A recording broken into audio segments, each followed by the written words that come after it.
My wife and I had plans. How could you sell the apartment without telling me, Mom? His words sliced through the room like a knife. My son's voice, the same voice that once called me Mommy with warmth, now dripped with anger and entitlement. But I didn't flinch. I had heard shouting before. I had lived through years of silence far louder than this. He stood there, his face red with fury, his wife clutching his arm dramatically, pretending to be hurt. And all I did was breathe slowly, evenly. Because this time, I wasn't the trembling mother he could guilt into surrender. I looked him straight in the eyes and said, Devin, there's something you don't know. And once you do, nothing will ever be the same again. For 30 years, I lived behind these walls, the same walls he now claimed as his future. When my husband was alive, laughter used to echo through this home. But after his death, silence moved in. Devin was all I had left. I thought losing my husband would bring us closer, that grief would bind us. But instead, it separated us completely. He called less. He visited out of obligation. And every time he came, his eyes wandered, not to see me, but to evaluate what I owned. His wife, Tasha, was polite at first. Too polite. She hugged me like a child hugging a stranger for a photograph. She called me Mama Clara, in that sugary tone that hides sharp edges. I ignored it because I wanted to believe they cared. But slowly, her true colors bled through. The quick glances around my living room, the quiet comments about how wasted this space was on one old woman. And Devin, my own son, just nodded, agreeing. I used to think love was unconditional. But love isn't supposed to make you feel invisible. And that's exactly what they did, erased me from my own life, one small insult at a time. So when he shouted today, demanding to know why I sold the apartment, I realized something. He wasn't mourning the loss of a home. He was mourning the loss of control. He was never angry because I made a decision. He was angry because I made one without asking him. I smiled, not out of cruelty, but from the quiet power that comes when you finally stop living for someone else. You had plans, Devin, I said softly. But so did I. The difference is, mine included finding myself again. He blinked, confused. Maybe he thought I had lost my mind. Maybe he thought I was bluffing. But deep down, he knew this calm didn't come from madness. It came from clarity. I wasn't the same woman who begged for his attention or apologized for existing.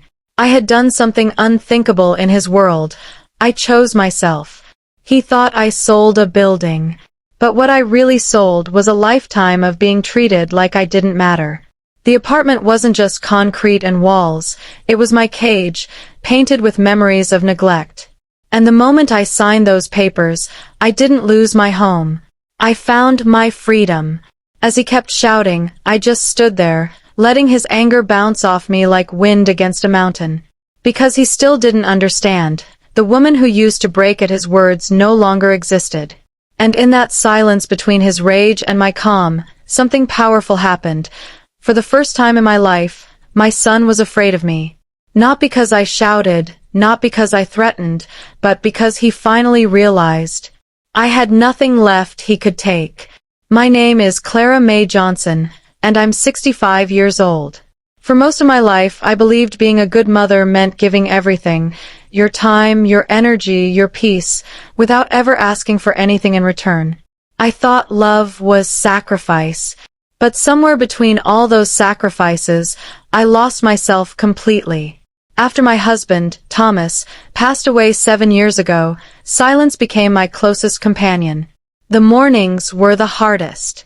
I'd wake up at 6, make coffee in the same old percolator that sputtered like it was tired of living too, and sit by the window, watching life move on without me. People walking their dogs, kids laughing on their way to school, couples arguing softly in parked cars, and me, a ghost, floating through the same routines. Devin, my son, used to be my reason for waking up. When he was little, he'd run to me with scraped knees and wild dreams. But those days felt like someone else's memories now. After his father died, I hoped grief would bring us closer, two broken hearts learning to heal together. But instead, it built a wall between us that grew taller every year. At first, I made excuses for him. He's busy. He's working. He's trying to build a life. But deep down, I knew the truth. I wasn't part of that life anymore. His visits turned into formal obligations. He'd knock, step inside without smiling, sit on the sofa, and scroll through his phone like the silence between us didn't matter. "Hey, Mom. How are you holding up?" he'd ask. "I'm fine, son. And you?" "Busy," he'd reply. And then, nothing. That word, busy, became his shield. It was easier than caring. When he married Tasha, I thought maybe I'd gain a daughter. She seemed kind at first, bringing supermarket flowers, hugging me with that sweet, staged warmth. "You're family now," she said once, smiling too hard. I wanted to believe her. I wanted so badly to belong somewhere again. But I soon realized, her kindness was a costume she wore when it was convenient. Little by little, she started showing her true self. "Mama Clara, this sofa's so old-fashioned," she'd laugh. "When this apartment is ours, we'll redecorate everything." When it's ours. She said it so casually, like my death was a scheduled event. They'd sit together on my couch, whispering about colors and furniture as if I were invisible. I'd serve them coffee, trying to join the conversation, but they'd switch topics, smiling politely, the way people smile at waiters, not mothers. I used to cry quietly after they left, the tears falling into the sink as I washed untouched dishes. The pain wasn't just in their words, it was in their absence. The absence of love, of respect, of simple humanity. Every phone call became shorter. Every visit became colder. And every day, I felt myself disappearing a little more. Not dying, just fading, like sunlight swallowed by dust. But the strangest thing about loneliness is that it becomes comfortable after a while. You start believing you deserve it. You convince yourself that this is what aging feels like, being forgotten slowly by the people you raised. Until one day, something inside you whispers, "Enough."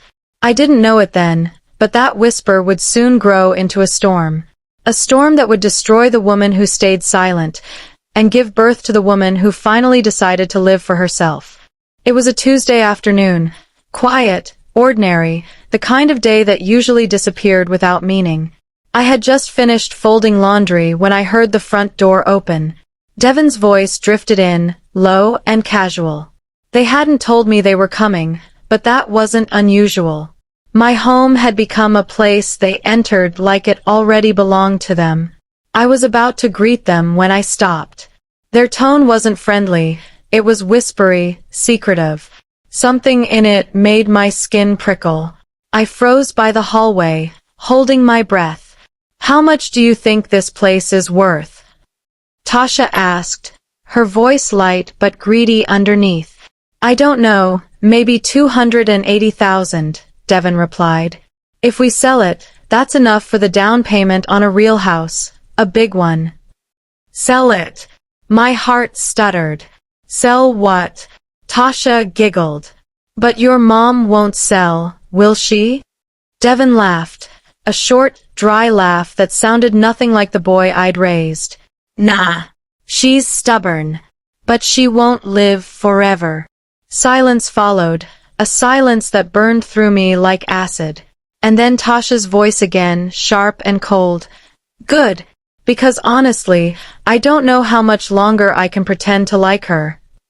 Those words, they didn't break me, they erased me. Every smile, every meal, every small act of love I'd offered suddenly turned into foolishness. I stood there in the hallway, hand over my mouth to keep from sobbing out loud. I could barely breathe. I wasn't just unwanted, I was an obstacle. A thing standing between them and their dream home. When they left, I sat on the sofa for hours, staring at the walls that had witnessed my entire life.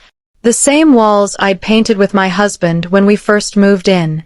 We had laughed as we smeared color on each other's cheeks, promising this place would always be filled with love. And now that love had turned to poison. I couldn't stop hearing their words. She won't live forever.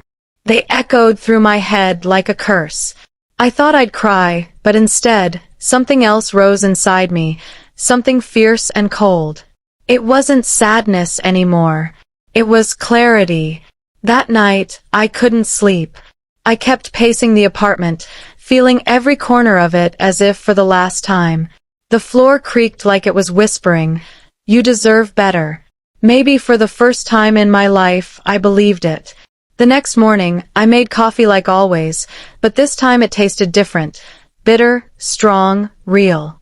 I took a notebook from the drawer and started writing. Every insult, every cold visit, every manipulative word. Page after page, I filled it all, not for revenge, but to remind myself that I wasn't crazy, that the pain I carried was real. Then, something inside me snapped into focus. I realized I had been waiting for my son to change, for his wife to soften, for life to magically return what it had taken from me. But waiting had turned me into a ghost. And ghosts don't get happy endings. So I made a decision, a quiet one, but unshakable. I would stop waiting. I would take back my life before they could bury me alive in it. I looked around the apartment again, and for the first time, it didn't feel like home. It felt like a cage built of memories, guilt, and the invisible chains of motherhood. Tasha's words rang in my ears. "When it's ours." No, I thought. It will never be yours. That day, I picked up my phone and searched for real estate agencies. My hands trembled, but I didn't stop. When the kind woman on the other end asked how she could help, my voice was calm, almost too calm. "I want to sell my apartment," I said. "Fast. No advertisements. No family involved." The woman hesitated. "Are you sure, ma'am? Most people consult their children first." I smiled bitterly. My son already made plans for this place. I'm just changing the ending.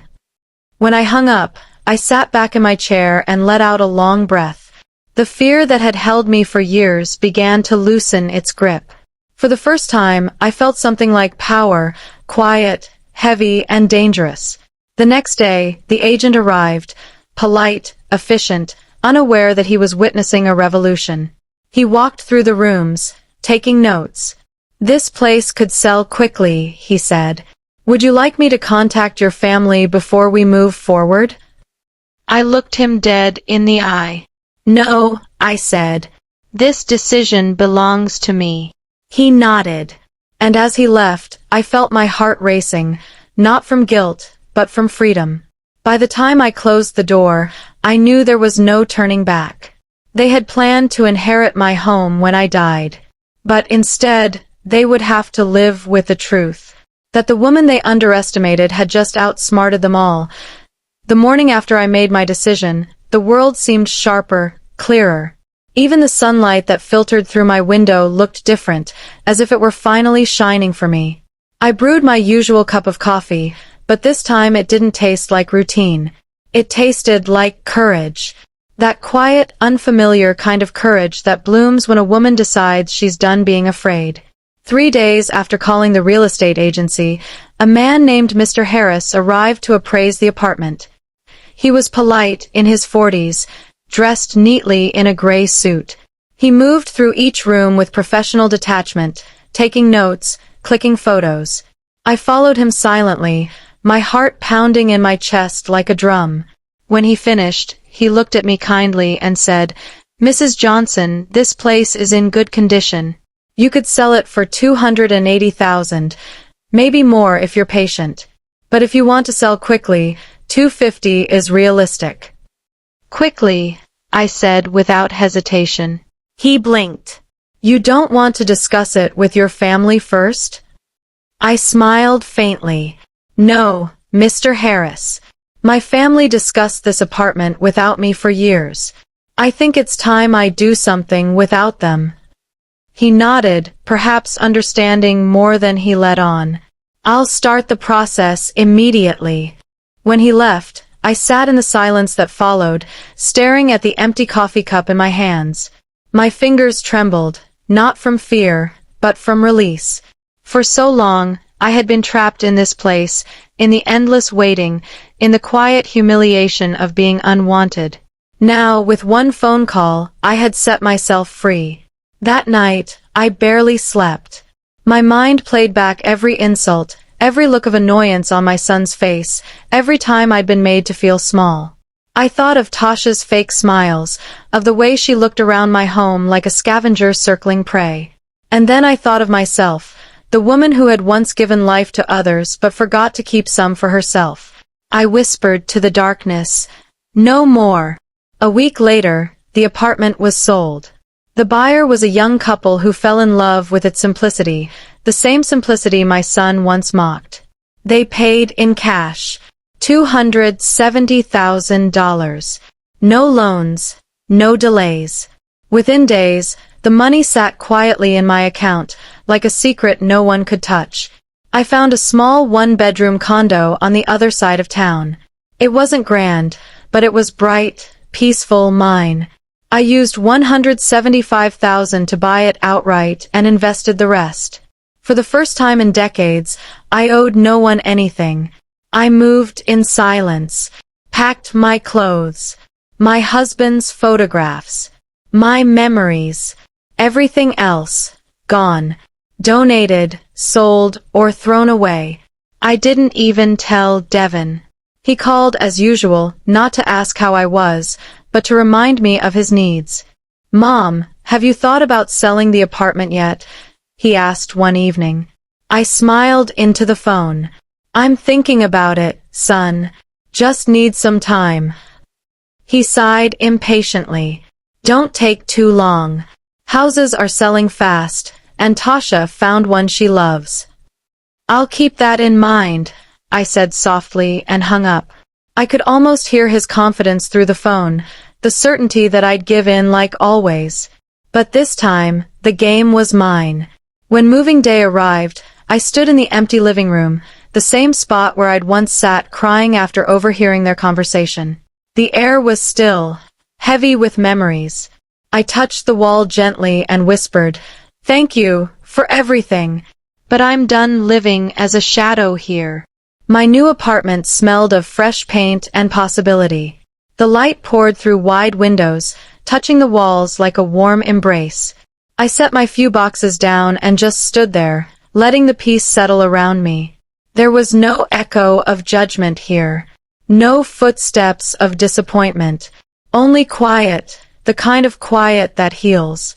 I made tea that evening, sat by the window, and watched the city lights flicker below. For the first time in years, I didn't feel invisible. I felt alive.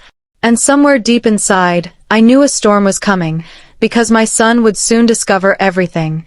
But I wasn't afraid. Not anymore. Let him come, I thought. This time, I'm ready. IT happened sooner than I expected. 2 weeks after I moved into my new apartment, the phone rang. It was Devin, his voice unusually cheerful. "Hey, Mom. Tasha and I want to take you out to dinner this Friday." "It's been a while, huh?"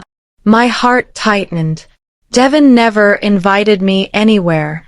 His sudden kindness felt rehearsed, too sweet to be real. But I played along. "Of course, son. What time?" 7. "We'll pick you up," he said quickly. "Our treat." The call ended, and I sat there smiling faintly. They thought they were being clever. When pressure failed, they turned to manipulation. I'd seen this pattern all my life, the cycle of guilt, charm, and control. But this time, the roles had changed. They just didn't know it yet. Friday came. I dressed carefully, a simple brown dress, a touch of perfume, nothing flashy. I wanted to look calm, collected, unshakable. When I stepped outside, Devin was leaning against his car, scrolling through his phone. Tasha sat in the passenger seat, her smile plastic and perfect. "Mama Clara, you look so elegant," she chirped as I got in. Thank you, I said evenly, fastening my seatbelt. Let's go. The restaurant was cozy but quiet, the kind of place people choose when they want privacy. We sat in a corner booth, and for the first 10 minutes, the conversation danced around meaningless topics. Weather, work, mutual acquaintances. But the tension sat heavy in the air, waiting. Finally, as the food arrived, Devin folded his hands on the table and said, "Mom, we need to talk about something important." I looked up, feigning innocence. "Oh." Tasha leaned forward, her tone syrupy. "You've been living alone for too long, Mama Clara. It's not safe. What if something happens? You could fall or get sick, and no one would know." Devin nodded solemnly. "That's why we think it's best if you move in with us, or at least sell your apartment and buy something smaller near our place." I tilted my head slightly. "How thoughtful," I said, sipping my water. "But why the sudden concern?" Tasha hesitated, but Devin didn't. "We've been house hunting. We found a perfect place, but we need a little help with the down payment. We figured if you sell your place, you could give us a portion. Think of it as an advance on inheritance."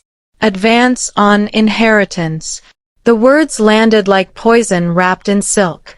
I set my glass down carefully. "So that's what this dinner is about." Devin frowned. "Mom, don't make it sound like that. We just need help. You have money sitting in that apartment, and—" I interrupted softly. "That apartment isn't mine anymore." Tasha blinked. "What do you mean?" "I sold it," I said calmly, meeting their eyes. 3 weeks ago." For a moment, silence blanketed the table. Then Devin's face turned red. "You, what? You sold it? Without telling me?" "Yes. But why?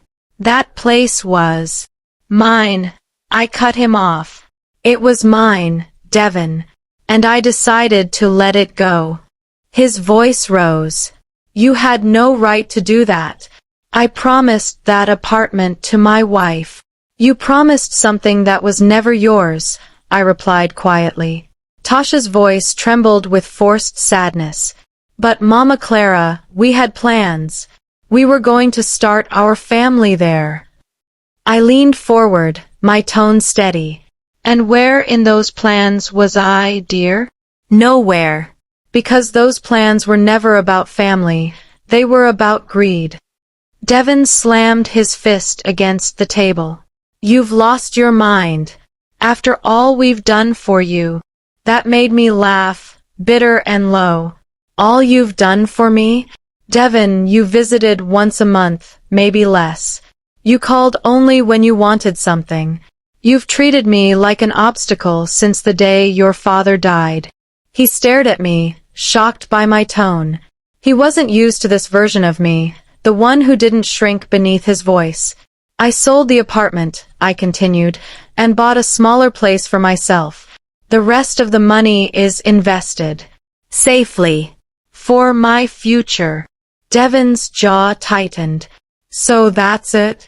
You're choosing money over family?" I shook my head slowly. "No, son. I'm choosing dignity over manipulation." Tasha's eyes glistened with fake tears. "You'll regret this, Mama Clara. You'll end up alone." "Maybe," I said softly, "but I'd rather be alone in peace than surrounded by people who only love me when I'm useful." Devin stood up abruptly, his chair scraping the floor. "You're selfish. A selfish old woman who only thinks about herself." I rose too, looking straight into his eyes. "For once, you're right. I am thinking about myself. And it feels wonderful." He didn't know what to say. None of his usual weapons, guilt, pity, anger, worked anymore. I could see it in his eyes. The realization that the woman standing before him wasn't the same mother he had controlled all his life. When they dropped me off, Tasha muttered, "You'll regret this, one last time." I smiled faintly. "No, dear. I already regret wasting so many years trying to please people who never deserved it. Then I turned, walked inside my new apartment, and closed the door, not just on them, but on every piece of the woman I used to be. The night after the confrontation, my apartment felt unusually quiet. Not the suffocating kind of quiet that used to haunt me in the old place. This silence was clean, freeing, almost sacred. I sat by the window, watching the faint glow of streetlights, my tea cooling in my hands. I replayed Devon's words in my head. You'll regret this.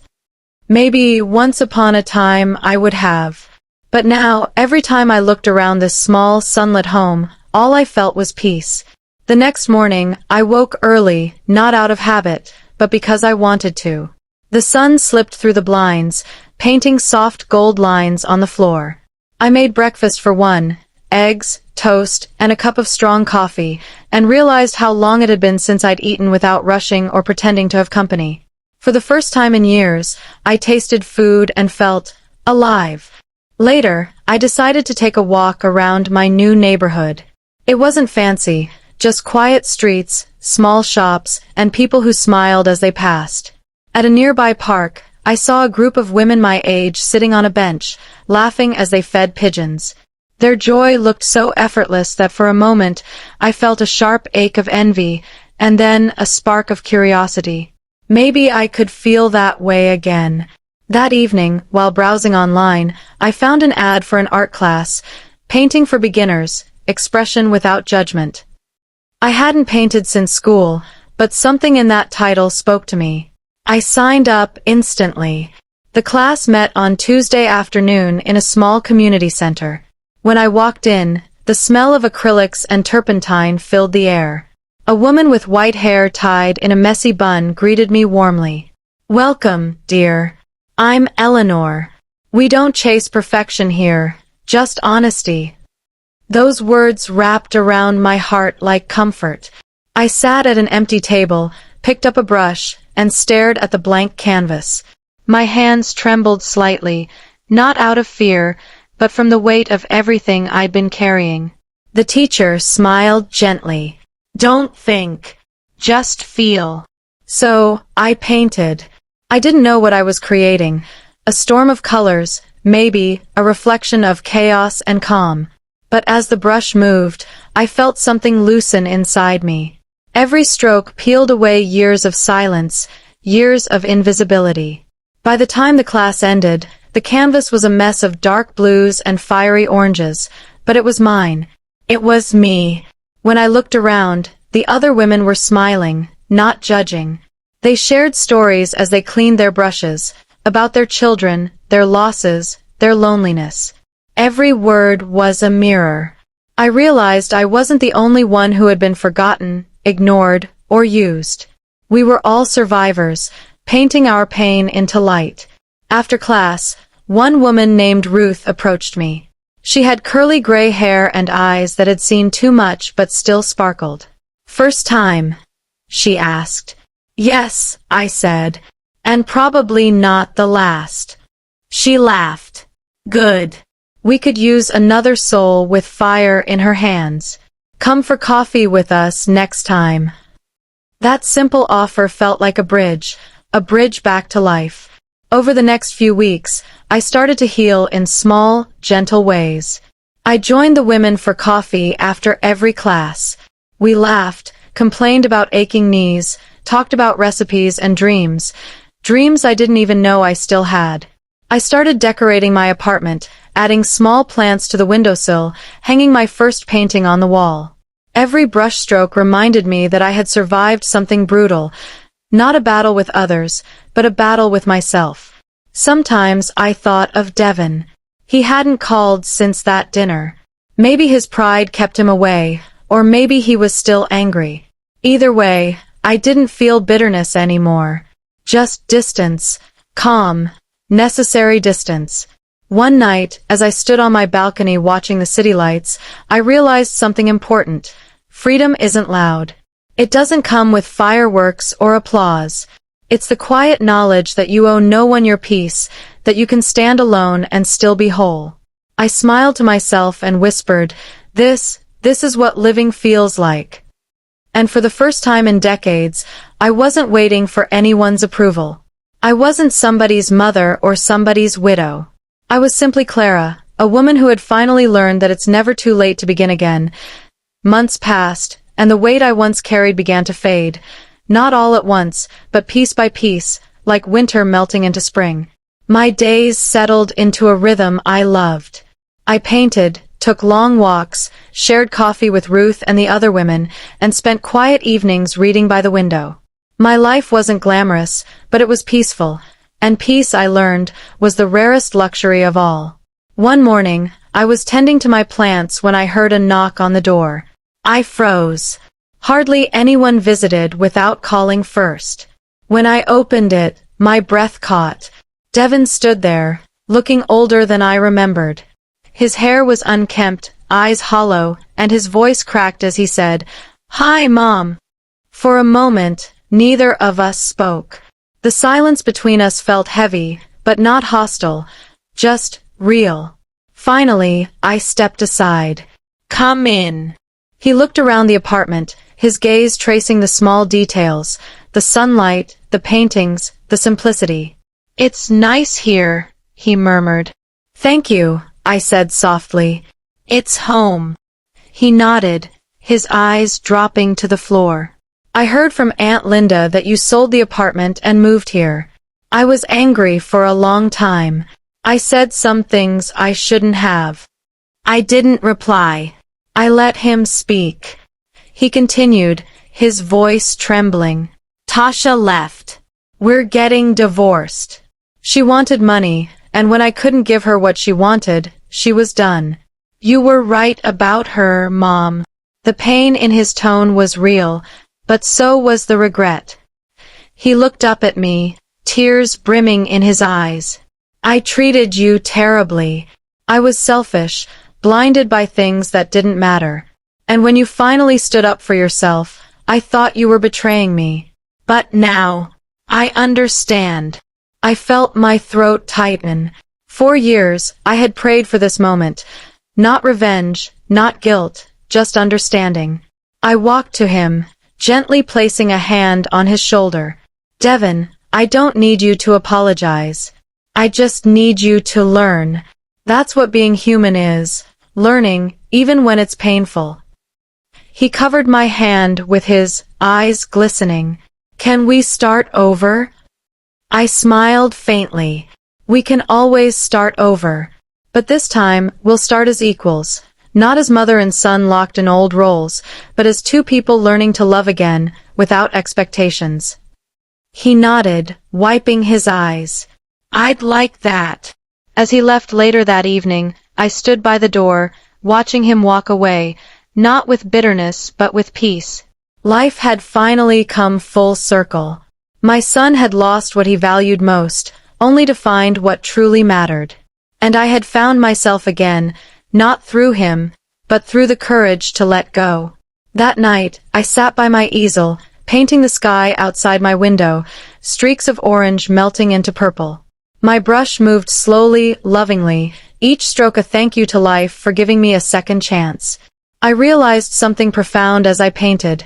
Strength isn't loud, and love isn't blind. Real love, the kind that heals, requires honesty, boundaries, and the bravery to say no when your heart is breaking. The woman I used to be would have given everything just to be loved. The woman I am now gives love freely, but never at the cost of herself. As the night deepened, I looked at the finished painting, a calm horizon, the sun setting over still water, and whispered to myself, "This is me now. Not broken. Not bitter. Just free." If this story touched your heart, take a moment to reflect. Sometimes, strength isn't about fighting others, it's about choosing yourself. Broken heart, red heart. Tell me in the comments where you're watching from and if you've ever had to let go to find peace.